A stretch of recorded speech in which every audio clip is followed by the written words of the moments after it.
நியூஸ்ல வந்துட்டு அதிமுக வந்து தாவேக்கு ஆதரவு தெரிவிப்பதா சொல்லியிருக்காங்க. அவங்க ஏற்கனவே பாஜக கூட்டணி இடம்பெற்று வந்தாங்க. ஆனா பாஜக கூட்டணி இடம்பெற்றவங்களுக்கு நீங்க குறிப்பாக எதிராக கருத்து பண்ணிருக்கீங்க. இதை எப்படி பாக்குறீங்க? நீங்களும் தாவேக்கு ஆதரவு தெரிவிக்கிறீங்க? இல்லை அதாவது ஏடிஎம்கேல உள்ளவங்க புதிய ஆட்சிக்கு ஆதரவு தெரிவிக்கிறது வரவேற்கப்பட ஒன்று தான். புதிய ஆட்சி தமிழகத்துக்கு நல்லது செய்யும் என்ற நம்பிக்கை அந்த கட்சிக்கு வந்திருக்கிறது. அதனால தான் எல்லா கட்சிகளும் ஆதரிக்கிறாங்க.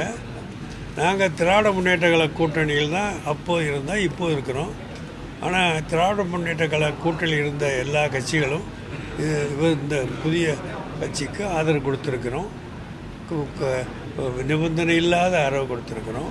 ஒரே காரணம் என்னன்னு சொன்னால் திராவிட முன்னேற்ற கழக அரசியல் நடந்த நல்ல திட்டங்கள் தமிழக மக்களுக்கு நன்மை சேர்த்திருக்கிறது. அந்த நல்ல திட்டங்கள் இப்போ நடந்தது மாதிரி இந்த புதிய ஆட்சியிலும் தொடர வேண்டும் என்று நாங்கள் நம்புகிறோம். நிச்சயமாக அடுத்த 5 ஆண்டுகளுக்கு உங்களுடைய ஆதரவு இருக்குமா, இல்லாட்டி செயல்பாடுக்கு ஏற்றவாறு நிலைப்பாடு? அந்த கண்டிஷன்லாம் எங்களுக்கு கிடையாது. ஆட்சிக்கு நாங்கள் நிபந்தனையற்ற ஆதரவை கொடுத்திருக்கிறோம். இந்த ஆட்சி நீடிக்க வேண்டும் என்பதற்காக ஆதரவை கொடுத்திருக்கிறோம். இல்லைங்க, 5 ஆண்டுகளுக்கு 3 ஆண்டுகளுக்கு அப்படி நாங்கள் நிபந்தனை போடலையே. ஆட்சி தொடர்றதுக்கு நாங்கள் ஆதரவு கொடுத்துருக்கோம். ஆட்சி அமைப்பதற்கு ஆதரவு கொடுத்துருக்குறோம். இந்த ஆட்சி நல்லதாக இருக்கும் என்று நம்புகிறோம். முன்னாடி இருந்த ஆட்சியினுடைய திட்டங்கள் நலத்திட்டங்கள் தொடர்ந்து நிறைவேற்றப்படும் என்று நம்புகிறோம். அதை அப்படியே விஜய் அவர்கள் சொல்லிவிட்டு போயிருக்கிறார். அதிமுக பிளவுபட்டது யார் சொன்னது? அதாவது நீங்கள் உருவாக்கி கொண்டிருக்கீங்க, நீங்களாம் கற்பனை பண்ணுறீங்க. இல்லை சார், நீங்கள் கண்ணீங்க அது வெளியான போனது சொல்ல முடியும்.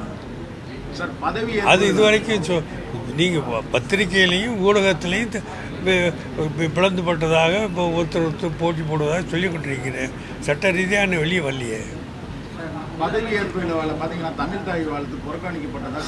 இல்லை அதாவது தமிழ்தாய் வாழ்த்து இந்த காலையில் பதவியேற்பு விழாவில் தமிழ்தாய் வாழ்த்து பாடி தான் ஆரம்பித்தாங்க.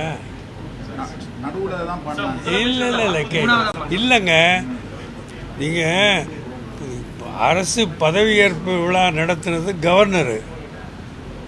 கவர்னர் என்ன பண்ணுவாருன்னா மத்திய அரசு என்ன இன்ஸ்ட்ரக்ஷன் கொடுத்துருக்கோ அதை பின்பற்றுவார். மத்திய அரசுடைய ஒரு வாரத்துக்கு முந்தின இன்ஸ்ட்ரக்ஷன் என்னன்னு சொன்னால் அரசு விழாக்கள் எதுவாக இருந்தாலும் முதலில் இது வந்தே மாதரம் பாடணும் அப்படின்னு, வந்தே மாதரம் முழுசாக பாடணும். அப்படி பாடாது போனால் அது தண்டனைக்குரிய குற்றம். அந்த தண்டனைகளை எப்படி வேணாலும் அபராதத்தை வேறு வகையிலும் கொடுக்கலான்னு ஒரு வாரத்துக்கு முன்னாடி சென்ட்ரல் கவர்மெண்ட்டு இன்ஸ்ட்ரக்ஷன் கொடுத்துட்டாங்க.